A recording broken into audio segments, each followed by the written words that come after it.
we can share it together. It's a question that many people do ask themselves.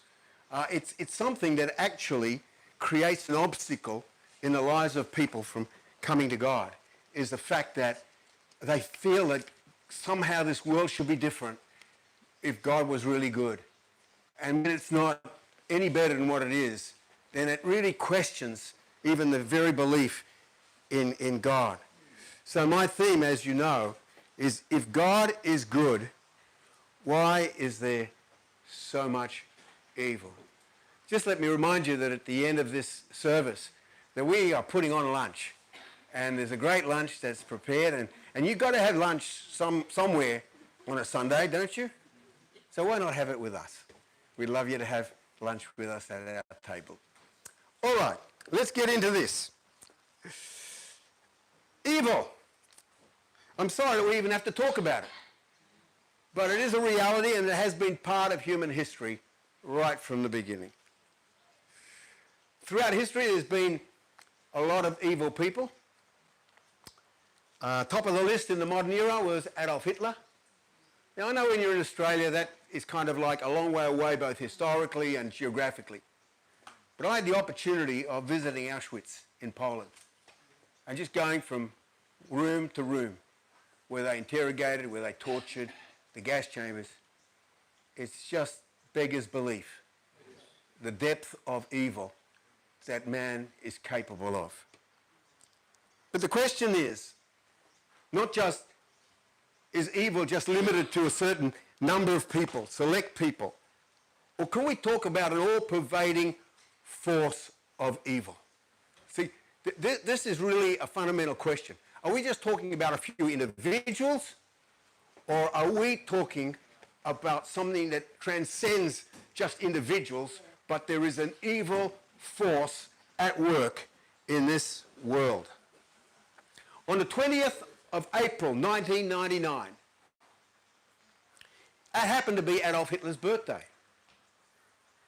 Two teenagers went to their high school in the town of Columbine in the US. They were dressed in long black trench coats. And in their trench coats, they were hiding guns. They arrived in their classroom and began to open fire on their classmates. The name of these two young men were Eric and Dylan. They had fed themselves on Marilyn Manson music. Now, not to be confused with Marilyn Monroe. Marilyn Manson is a bloke that pumps out a lot of very violent music. I wouldn't recommend it. They were given to satanic practices, these two guys, and their hero, no surprise, was Adolf Hitler. They chose their date well. That day they killed 13 people, one of whom was a girl called Cassie. They cornered Cassie in the school library, put a gun to her head, and asked her this question: "Do you still believe in God?" And when Cassie replied yes, they pulled the trigger and shot her dead. Well, we could put that tragedy down to two very evil young men.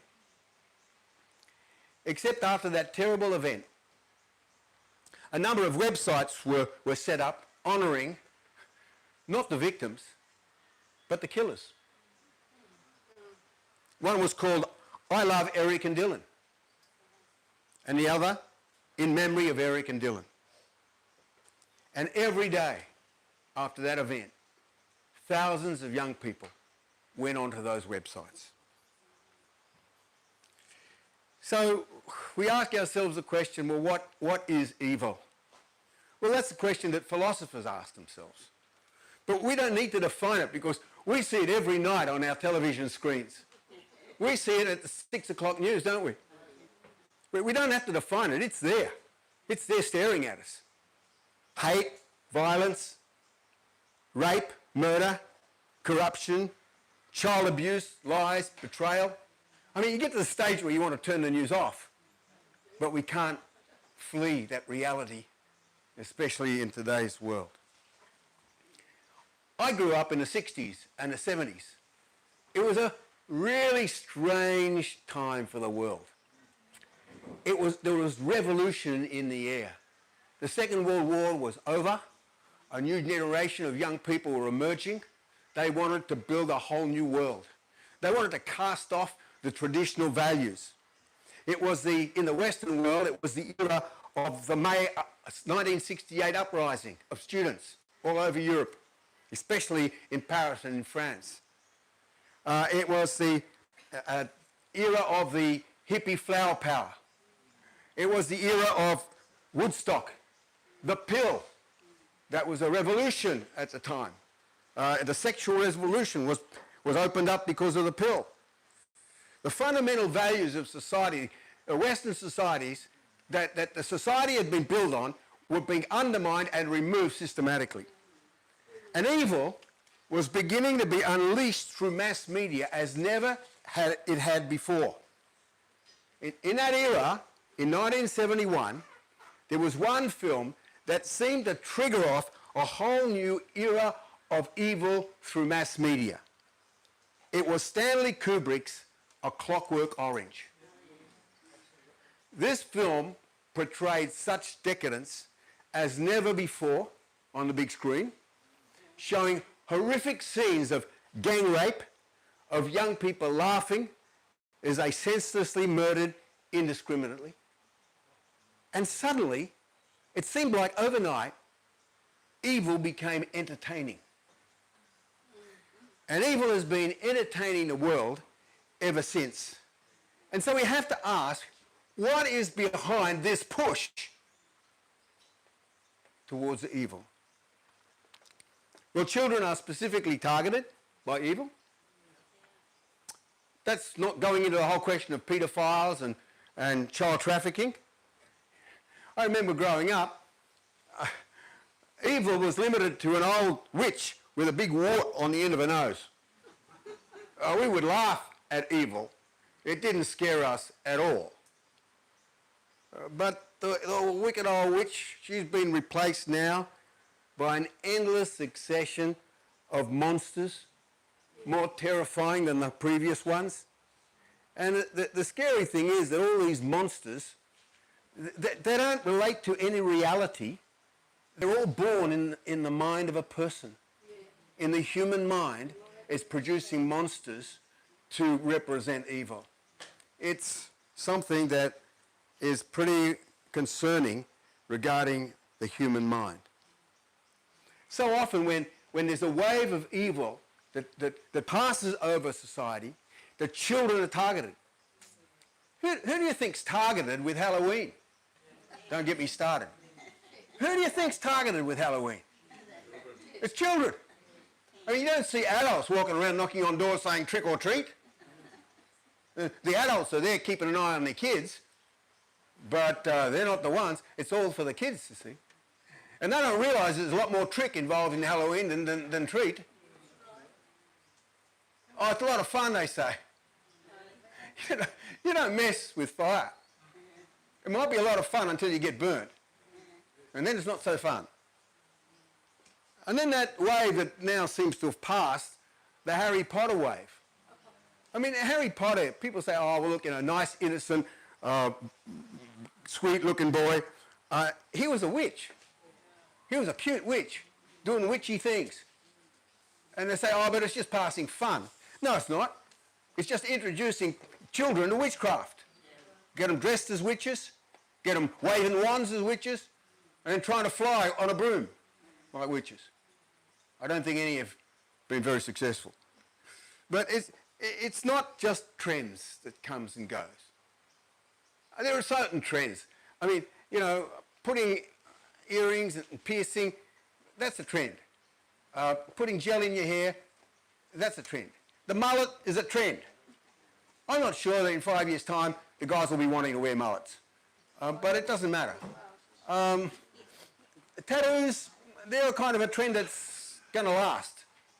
Because once you've got them, you're stuck with them. It's not a trend. You see, but my question is it fun? Is it just innocent? Or is society establishing evil as a norm now? where we have been desensitized to what it really is. And it is a relentless destruction of what is good to be replaced by what is evil. That's my take on it, folks. You see, children are being targeted. That is plain as day. But young people also are being targeted. And they're being targeted through video and computer games.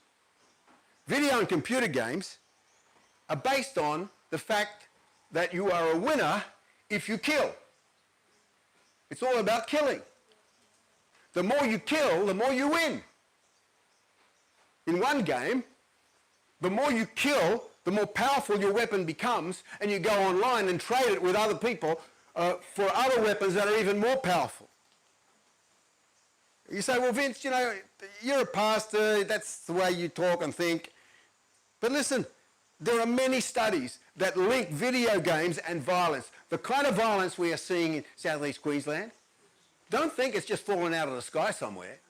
It has come because those very same kids have been watching all of these videos and playing these games that is gradually making them want to experience it. Listen to one of the conclusions of one of the many studies that's been done between the link between video games and violence. Playing violent video games can cause real-life violent behavior. Simulating violence, such as shooting guns and hand-to-hand combat in video games, can cause aggression, bullying, and fighting. Many perpetrators of mass shootings played violent video games. Violent video games desensitize players to real-life violence. You see, this would explain some of the real problems that we are faced with today. You only have to go down to the Gold Coast, and it's out of control. We're hopeful that a new government's going to be able to do something about it. That's not a political statement. That's just purely a societal statement. One young man summed it up like this. He said, in the beginning with computer games, there was a good guy and a bad guy, and the good guy won. Then there was a good guy and a bad guy, and the bad guy won. Now, there are no more good guys and no more bad guys. You just kill everybody. It's not getting any better, is it, folks? So children are being targeted, young people are being targeted, and adults are being targeted by evil through internet pornography. I used to have my office in Paris, near, not far, and I never intended it that way, but that's the way it happened. And a street next to where we were was a sex shop alley. And I'd have to walk past that street to go to the shops or to go to catch a train. And I would walk past, and I would see respectable people sort of walking out of these establishments. And I'd look at them, and I'd think, what is going on inside of your head? With feeding on all of that, what's happening up here? You see, you don't even have to go looking for it. It comes looking for you. Have you noticed that on your computer and with Facebook? It comes looking for you. You know, you get great offers for Viagra. You know, if you don't know what Viagra is, it's not Nurofen. No. And Russian women offering their services to keep you warm in winter. No thanks, Olga. I can do without you. Pornography, addiction, has become such a huge problem, and now you don't even have to go to that alley. You just go to your study and close the door, and there it is. Hour after hour, you can sit and watch people do things that not the lowest form of animal life would ever do. One young man addicted to internet pornography said to me, "It has destroyed my mind. I carry around the pictures in my mind wherever I go." He's not the only one who said that to me. See, evil has gained a lot of ground these last 50 years. It's destroyed not only minds, but relationships, families, and many, many lives. So, where is a good God in all of this? It's a pretty bleak picture I'm painting, but it needs to be painted. Does the Bible give an explanation for what's happening? Yes, it does. Very simple explanation. But the statement that's found in one of John's letters is so profound, so simple, and yet very profound. He says this: the whole world lies in the power of the evil one. The whole world lies in the power of the evil one. You may not remember back to 2010, but I certainly do, when the whole world was watching the Winter Olympics out of Vancouver, Canada. And I watched the opening ceremonies. I don't like ceremonies much, but Denise does, so I end up watching it with her, the opening ceremonies. And at one stage, there's this young guy. He had a beard on, and he comes onto the stage, and he starts playing the fiddle. And on his head there were two corns. I thought, okay, what's coming? Because Olympic Games have got, opening ceremonies have got a reputation, And he's on stage playing his fiddle with his two corns up on his head, and suddenly appeared behind him a globe of the world that was lit up. And I thought, what's going on here? And then the lights changed. And all you could see was the globe lit up. And the young guy kept playing his fiddle and cast his shadow over the globe. And it was the devil playing his fiddle, dancing, casting his shadow over the world. When I stood there, I said, that's what John says. The whole world lies in the power of the evil one. You see, there is evil because there is an evil one. That's what the Bible says. An evil one that has a personality, that has a will, that has a name. His name is Satan. You've heard that name before, which literally means adversary. Please don't do what neighbours of ours did years ago when I was here in Brisbane as a university student. We had neighbours who used to have a big black dog, and they called him Satan. And we would hear from next door, Satan, come here. And we would, I would never call my dog Satan. But they did. Don't know what happened to him. You see, the word Satan means adversary. He is God's adversary. And if you want to do good and you want to live for God, my friends, this is not the good news. He becomes your adversary. You've got an adversary. If you want to do good and you want to live for God, you've got an adversary. You see, Satan, even the word Satan, is becoming popular today, the devil.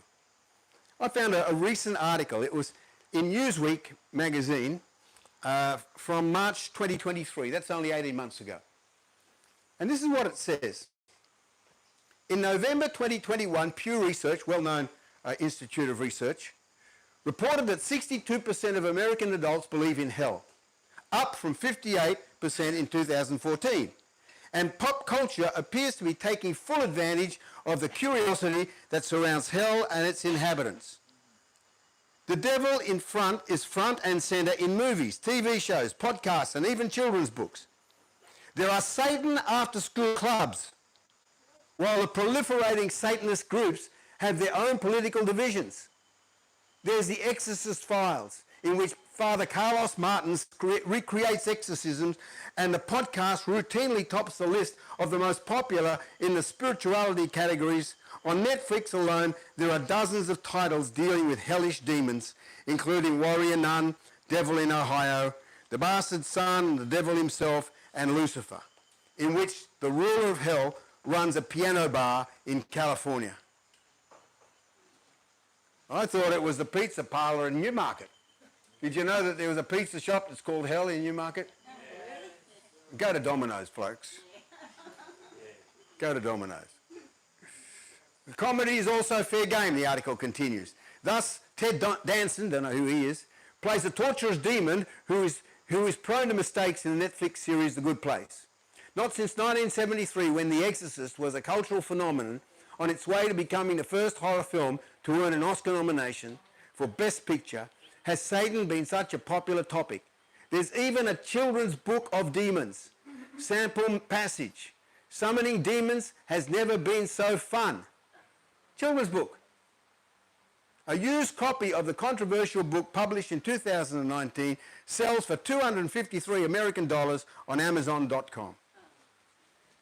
You see, folks, in today's world, there is confrontation between good and evil.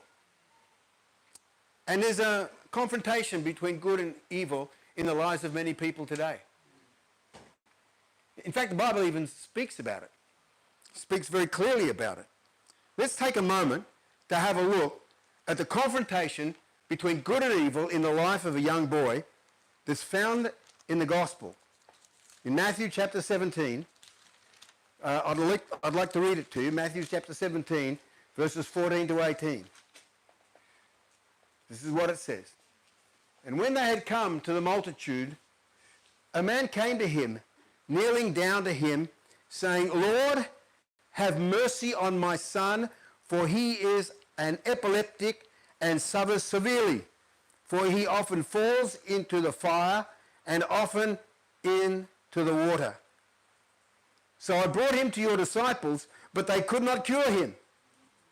Then Jesus answered and said, O faithless and perverse generation, how long shall I be with you? How long shall I bear with you? Bring him here to me. And Jesus rebuked the demon, and it came out of him, and the child was cured from that very hour. Nothing touches us more than seeing a child suffer. Isn't that right? This boy has seizures, fits.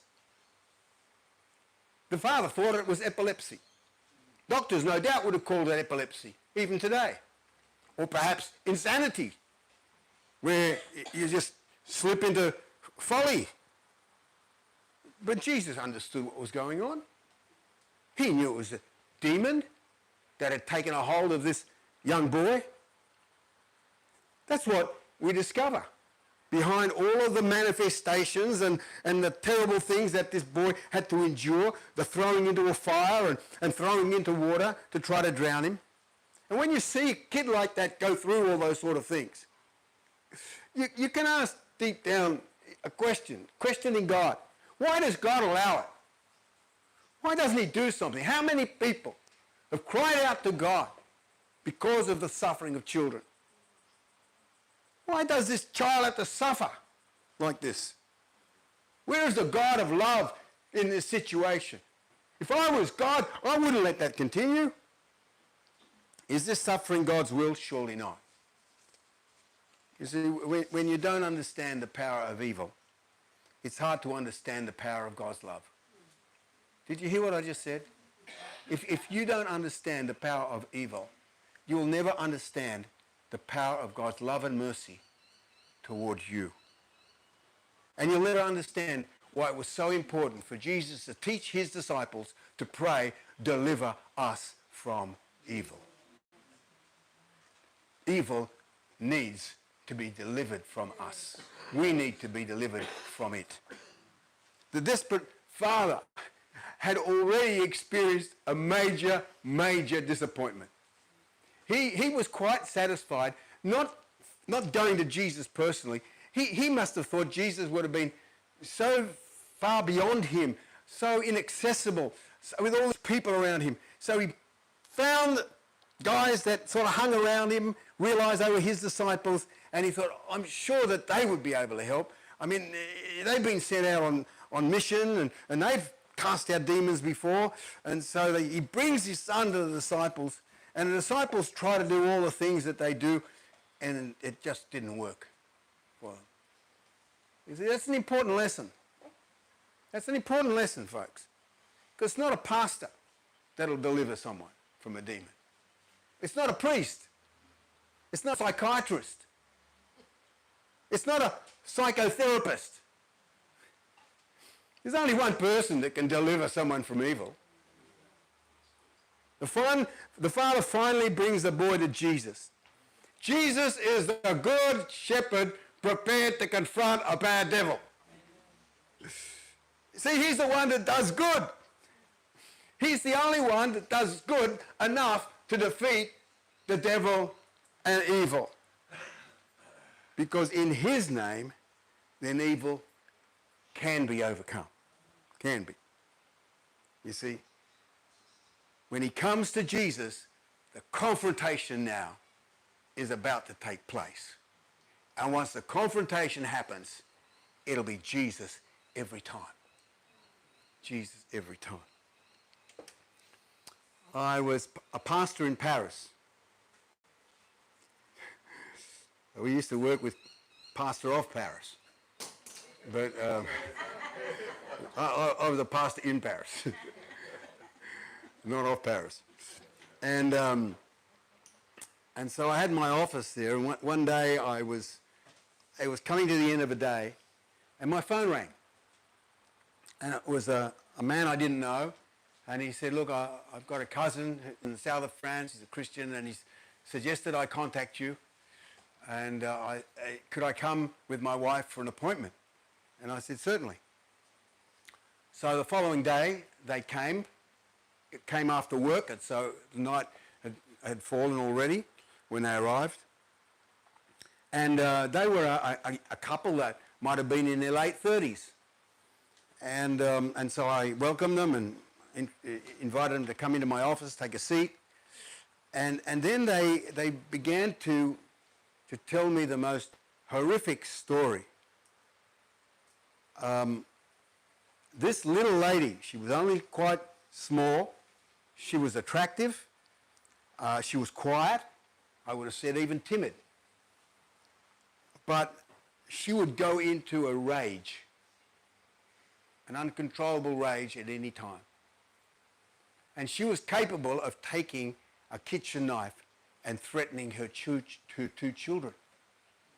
The father was so anxious for his kids, and he was so anxious for his own life, because when she would be sitting in the passenger seat in the front when they were driving, on a number of occasions, she had tried to grab the wheel to project the car into a wall.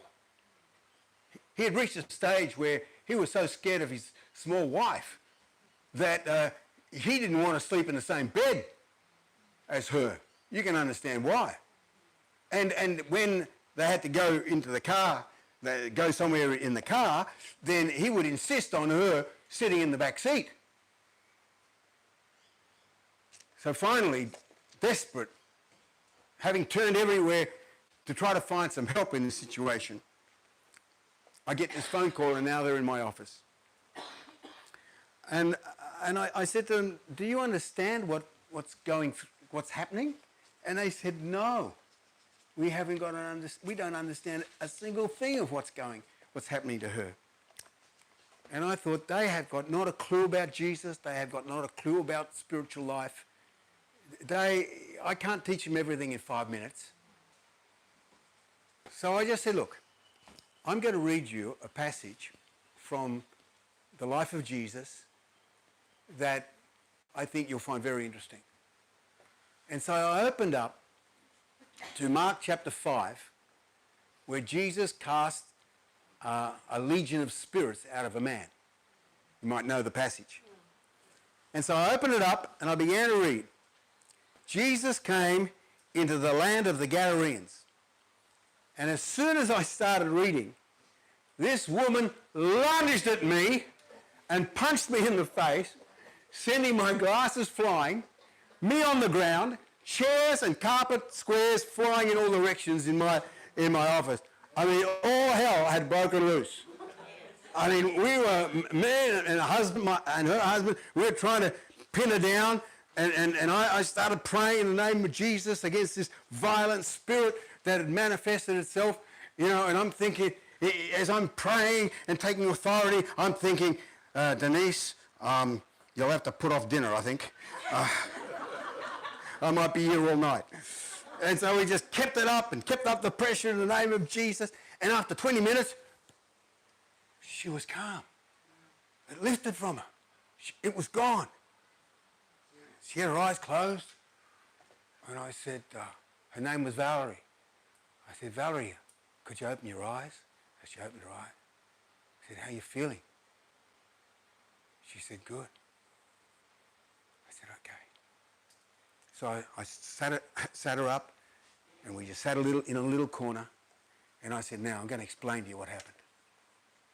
And that night I led them both to the Lord. The next morning, or the next afternoon actually, I rang the guy, and I said, so, how's your wife? I didn't bother about him. How's your wife? And he said, she's so different. She's so different. He said, I said, that's good. That's good. I said, let's keep an eye on it and let's see how she is next week. Let's have another appointment. So a week later, they came to see me again in my office. In the meantime, I'd set the carpet squares back in their place and the chairs was upright, and we sat in my office again. And I said, before we get started, I'd like to read you a passage from the life of Jesus. I took my glasses off and I read, Jesus came into the land of the Gadarenes. Nothing. Quiet. Calm. You see, that night, a demon came out of her. And she was set free. She was set free. You see, the power of good in Jesus is so much greater than the power of evil. It is so much. I don't have that power. But Jesus has that power. And in his name, that power can confront evil and drive it from a person's life. You see, in Valerie's life, evil was expressed through violence, a violent demon. But for many, the power of evil is so much more subtle. It is inward. It is in the thoughts and in the temptations, in the mind and the emotions.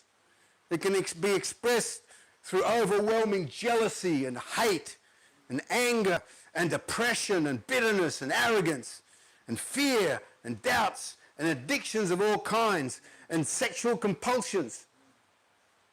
How many times people have experienced this internal struggle between two opposing forces, the conflict, inner conflict between good and evil, truth and lies, love and hate, peace and anger, purity and lust, faithfulness and betrayal, goodness and wickedness. When the Father brought his Son to Jesus, there was confrontation and good overcame evil, and that young boy was set free to live his life normally, free of that demon. Good is so much more powerful, folks. Jesus is so much more powerful than the devil. Satan has no more power when he is confronted with the power of Jesus. The greatest error a man could or a woman could ever make is to think that he can deliver himself or others from the power of evil. So it's a big mistake. You see, if you think you, with all your advice, you can set a person free, well, I encourage you then to find a Valerie. Give her all your advice and see what happens. Only don't be wearing your glasses, folks. I don't recommend it. You see, and when you discover that with all your advice it just falls to the ground powerless, weak, then you turn to Jesus. And then you see what he can do. Yeah. Jesus said to that little boy's father, bring him here to me. And the boy was transformed. The good shepherd that day triumphed over a bad devil. And I'd like to be that father to you this morning. Bring him here or bring her here to me. And I'd take you by the hand and I'd introduce you to Jesus so that you can discover him personally. Whatever you've been through, whatever's been the reality of your life, whatever devil has tried to get you, I'd like to take you by the hand and bring you to Jesus and experience the freedom that only he can bring. So I'd like everybody just to close your eyes right now. Would you do that?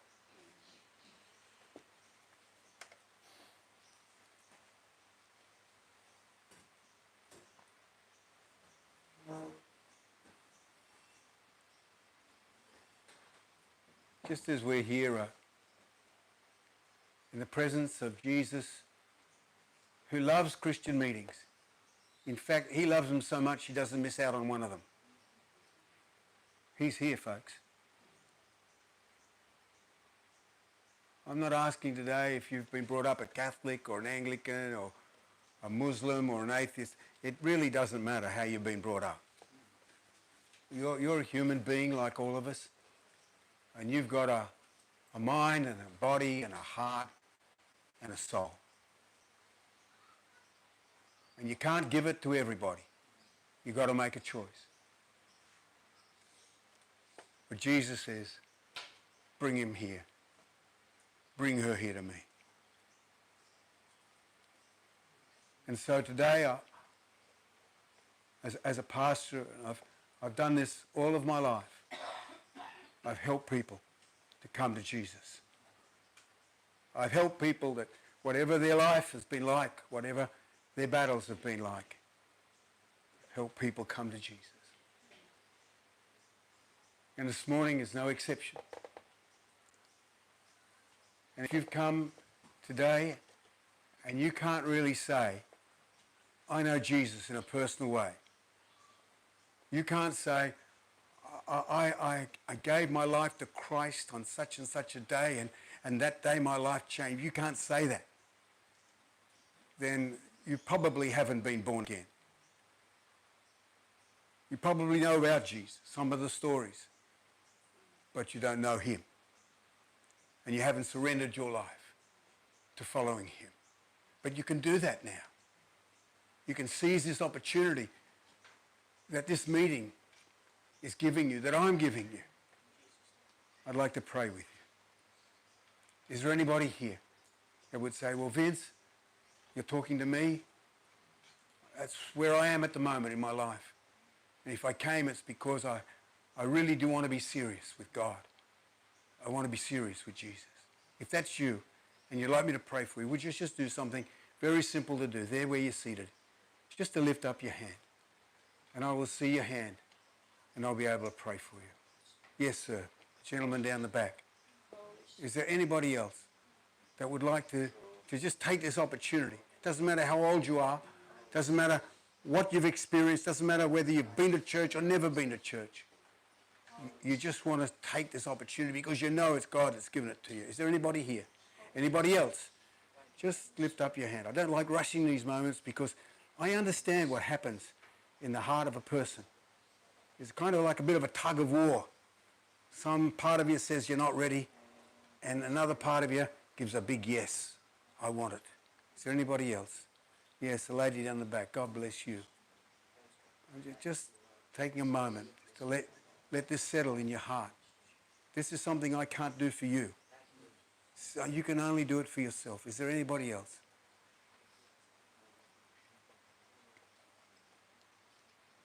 Well, what I like to do is not just pray a general prayer, but to really pray with the person